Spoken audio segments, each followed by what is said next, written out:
tous et bienvenue dans le débrief du second tour de la 85e édition du Masters. C'est vendredi, c'est jour de cut et donc on a coupé la gang aussi. Avec moi ce soir, Mister Gurvan. Bonjour.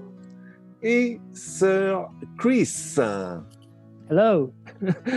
Voilà, donc ce sera tous les trois ce soir. Oui, mais ils reviennent. Ils seront là demain. Ouais, ils reviendront avec nous demain. Bon, indéniablement, une journée beaucoup moins compliquée que jeudi. En moyenne, le champ devrait améliorer son score de 2 coups et demi aujourd'hui.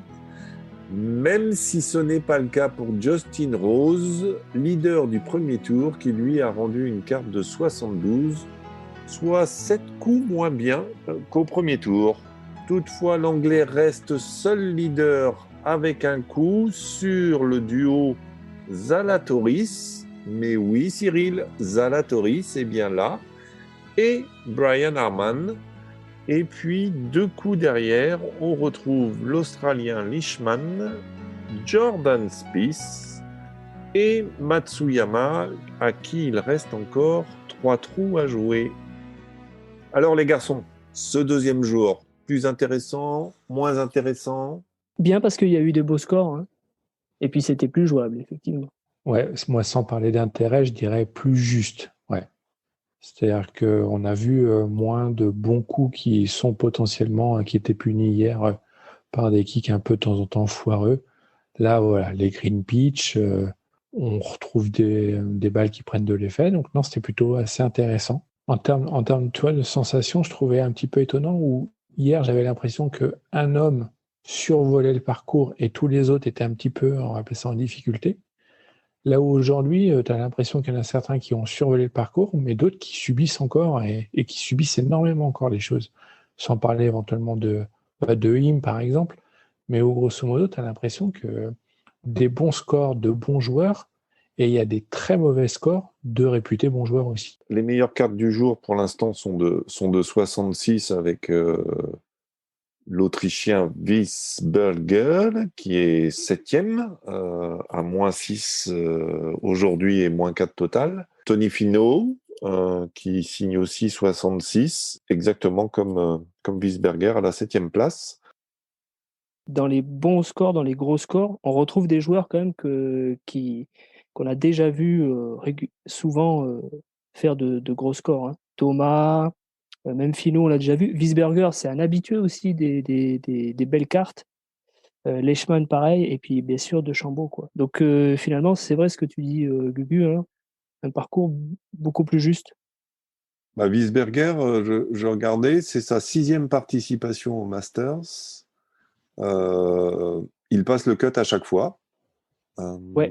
Sixième cut franchi. Mais par contre, c'est sa première carte sous les 70 en 6 participations.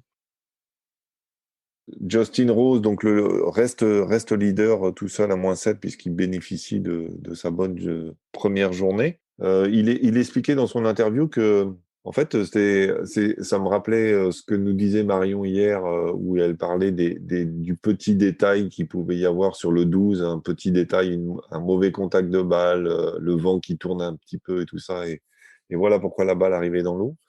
Et c'est ce que lui racontait dans son interview, c'était que aujourd'hui, quelques petits détails qui ont pas souri, qui ne lui ont pas souri sur le parcours. Et puis 65 le premier jour et 72 le deuxième. Donc, il anime bien le tournoi. Hein.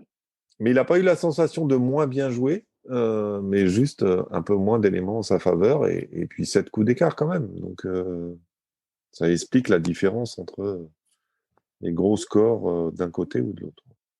Demain, il peut nous claquer un -3, -4. Il valait peut-être mieux la faire aujourd'hui, cette journée-là. Mais moi, je dis que s'il ne le gagne pas, il va le regretter quand même. Hein. Attends, hier soir, moi, je me disais quand même, voir un Rose gagner le Masters, là, tu retrouves un mec pour la Ryder Cup remonter à fond, c'est super. Là, il ne le gagne pas, surtout s'il le perd de justesse. Là, c'est tout le contraire. T'as un mec qui doute, c'est dommage. Qui vous semble le mieux placé pour jouer dans les dernières parties dimanche, ceux qui vont confirmer. Est-ce que vous voyez par exemple un Zalatoris qui joue quand même son premier Masters. Donc, Évidemment, la gang. voilà. Voilà, attends, je me transforme en Cyril. Voilà, donc ça fait à peu près 2 ans que je le suis. Il vient du Corn Ferry Tour. Pour de vrai, ce mec-là a l'air à l'aise.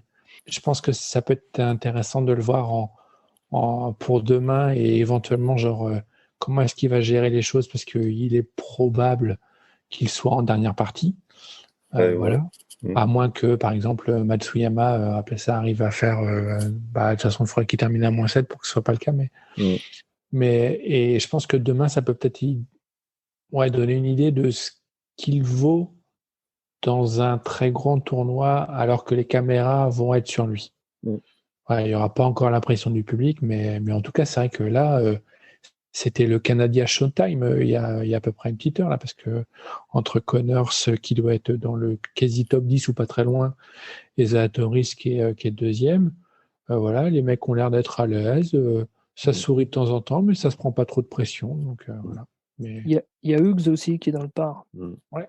Alors, on sait bien que Zalatoris n'est pas canadien, mais Oui. c'est juste que c'est le chouchou de notre Québécois, donc on le met dans la liste avec les autres Canadiens. Ouais. Il n'est pas non plus grec, comme on a pu lire sur Twitter. Il n'est pas en passe de prendre la place de Julien Xantopoulos dans l'équipe olympique de la Grèce. Mais c'est un sacré joueur de fer quand même, Zalatoris. Le peu qu'on a vu, c'est quand même planté près des drapeaux toute la journée. Assez impressionnant. Donc Brian Harman, on connaît un peu moins. Cyril nous l'avait évoqué hier. Pas forcément de grands résultats jusqu'ici au Masters, puisque je crois que c'est sa deuxième participation seulement, mais plutôt quelques top 10, dont un top 10 aux Players notamment. Et puis il y a Mark Leishman. Chris, tu nous l'avais annoncé comme ton joker, non? Ouais. Mark Leishman, puisqu'on n'avait pas voulu te le prendre dans le top 12. Tu avais dit, ça sera mon joker. Et tu as le meilleur joker de tout le monde. Ouais, et ce qui est fantastique avec lui, ce que je disais tout à l'heure, c'est qu'il a 37 ans. Et ça donne beaucoup d'espoir, même pour un Victor Pérez, en fait, de se dire que je crois qu'il arrive sur le PGA Tour en 2009. Donc, tu vois, ça fait quand même plus d'une décennie. Et il a des bons résultats au Masters. Il a quelques victoires maintenant sur le PGA Tour. Je crois qu'il en a je compte 5, donc quand même l'Arnold Palmer, c'est pas rien. Et puis c'est souvent à The Open qu'il a fait il a un T5, T2, T6, des conditions qu'il aime bien, qui rappelait hier lorsque les greens étaient durs. Donc un joueur solide et un joueur que j'aime bien, moi, parce qu'en plus il a un petit jeu typiquement australien, donc toujours de qualité. Et puis, à côté de Leishman, on retrouve Jordan Spieth. Donc, on n'a pas Julien non plus ce soir pour nous parler de Jordan, mais qui continue sur sa lancée de ces dernières semaines. Belle journée aujourd'hui. Ouais, solide, un peu dans son jardin. C'est sans doute l'un des favoris. Pour la gagne quand même, en étant déjà placé après 36 trous. On trouve aussi Tony Finau, Justin Thomas. Enfin, il y a encore du beau monde qui est remonté. Et puis même pas très loin derrière, on a un Morikawa qui avait pas fait grand-chose depuis le début de l'année, mais qui se manifeste. Et puis Smith. Et puis, Chauffelet qui a encore 5 trous à jouer. On a Bryson, mais oui, le joker de Gugu est bien là. Bryson on s'est dit, il n'a rien compris au premier tour, il continue d'arroser, etc. Et puis finalement, aujourd'hui, on l'a vu sortir moins souvent le driver, j'ai l'impression. Non ? Enfin, il fait quelques essais. Moi, c'est vrai que je serais le caddie, je me dirais t'es sûr. Mais voilà, J'ai l'impression. Sur le 18, il sort un drive. Ah ouais, mais là, il a de la chance, là. Franchement, il Ah a eu... ben non, mais je pense qu'elle peut être n'importe où sur à peu près 3 constellations et au milieu du système solaire. Eh ben non, il la retrouve à un endroit presque génial. Donc voilà. Mais non, non, c'est Brazonesque, quoi. Mon partenaire, il retrouve la balle comme ça. Franchement, je me pose des questions sur lui, hein. Ah, écoute, ça, voilà. Mais c'est-à-dire que probablement qu'à force de frapper comme un sourd, bah, il t'engage la chance avec toi et voilà. Mais je pense que ça peut être, enfin voilà, demain va être une grande journée. Je sais pas si c'est -6 ou +6, mais je pense que ça peut être un feu d'artifice ça peut être un feu d'artifice. Donc -1, c'est bon pour toi. Jusqu'à -1, ça peut encore gagner. Ah ouais, ouais, ouais. Justin Ray, l'inévitable Justin Ray, dit que 82% des vainqueurs du majeur, enfin du Masters, étaient à 4 coups du leader au maximum après 36 trous. Ah, Donc alors. ça veut dire que on irait jusqu'à -3. Alors pour l'instant, on a 56 joueurs qui sont dans le cut qui est à +3. Et dans ces 56 joueurs, on ne retrouvera pas Victor Pérez, qui a eu mieux joué qu'hier, puisqu'il signe une carte de 73, +1 donc aujourd'hui, et puis un +7 total, +1 aujourd'hui, alors qu'il fait 2 doubles. Et une fois de plus, à l'instar de ce que je disais moi hier, c'est pas encore une mauvaise journée, c'est pas des mauvais coups.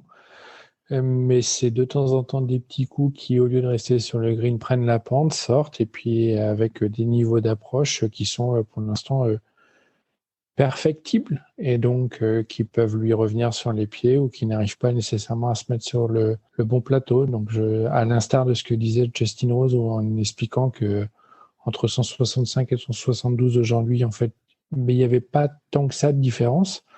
Ben, j'ai l'impression qu'entre le 73 et sa carte d'hier, il n'y a pas tant que ça de différence, mais il y a encore en gros un petit travail à faire pour pouvoir réussir à faire probablement être à l'aise sur un Masters Augusta en avril. L'apprentissage continue.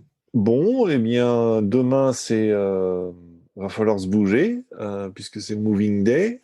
Les choses vont sans doute encore bouger un tout petit peu dans le classement, même si un Berger, par exemple, qui est à 2 coups du cut, pourrait encore revenir parce qu'il lui reste 6 trous à jouer. Westwood, ça se complique parce qu'il n'y en reste plus que 4. Mais le haut du classement est à peu près figé pour l'instant. Alors, si on fait un petit point sur le top 12 qu'on avait établi lors du podcast, on a assurément 4 joueurs qui n'en seront pas, avec Lee Westwood, Matt Kuchar, Sungjae Im et Victor Pérez qui ne seront pas là ce week-end. Et puis potentiellement 8 joueurs encore en course, même si tout n'est pas terminé. Et notre vainqueur, Jordan Spieth, est lui bien placé pour aller jusqu'au bout encore dimanche.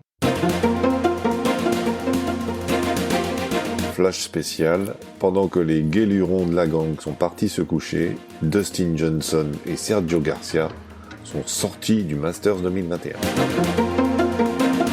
Ok, est-ce que vous voulez rajouter quelque chose ou... Ouais. Moi, j'en ai ma claque des ricains qui nous font chier avec la réalisation. Qu'est-ce que je veux dire par là? Par habitude, normalement, lorsqu'il y a des égalités, les gens sont classés selon le résultat de leur score. Meilleur score tu fais lors du jour en question, et plus haut tu es évidemment placé. Et à la 4e place en ce moment même, Jordan Spieth et Mr. Leishman sont à égalité. Normalement, ça devrait être Leishman qui est affiché en premier et Spieth en deuxième, que nenni. Et évidemment, ils nous font la même chose pour Justin Thomas, qui est en page d'après, qui est classé pour l'instant en gros devant Finau. Alors voilà. Donc de temps en temps, voilà, ça me saoule. À part ça, voilà. Et oui, juste pour info, si jamais vous n'avez pas vu, essayez de regarder le petit craquage de Siwoo Kim au trou numéro 15 sur le green. Et puis vous pourrez voir qu'on arrive à putter avec un bois 3. Donc voilà, amusez-vous bien. Moi, ce qui me déçoit un petit peu, c'est que, souvenez-vous, au mois de novembre, on avait des images qui prenaient à côté des greens là, pour voir les dénivelés, les pentes, et pour l'instant, je ne les ai pas retrouvés. Il y a toujours les drones là, qui filment en haut des arbres. D'ailleurs, on les entend. Je trouve qu'on les entend beaucoup plus lors de cette édition. Mais par contre, voilà, les vues de pente qu'ils avaient montrées au mois de novembre, qui étaient vraiment intéressantes, je les vois pas et je suis un peu déçu.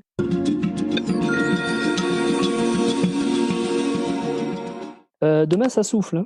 Je parlais de bourrasque éventuellement pour cet après-midi. Apparemment, c'est pour demain et peut-être quelques gouttes. J'ai vu que le vent passait entre 15 et 30. Donc là, ça commence à bouger. Là. Et il y a 70% de pluie.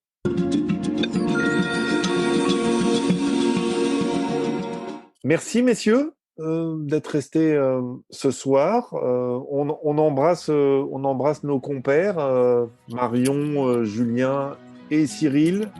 On espère que Cyril a fait une bonne partie de golf, parce que avec le décalage horaire, il a joué enfin son premier 9 trous. Donc on espère boire un coup avec chacun de ses birdies demain soir. Ou à défaut, s'il n'a pas passé les rouges. C'est ça. Ou à défaut, s'il n'a pas passé les rouges. Sachant qu'au Québec, je crois que les rouges, les jaunes sont blancs, les blancs sont jaunes, on ne sait pas trop en fait. Les boules, c'est pas. Bon, très bonne soirée, très bonne journée à vous qui nous écoutez, et puis à demain. Salut, bonne soirée, au revoir. Bye bye.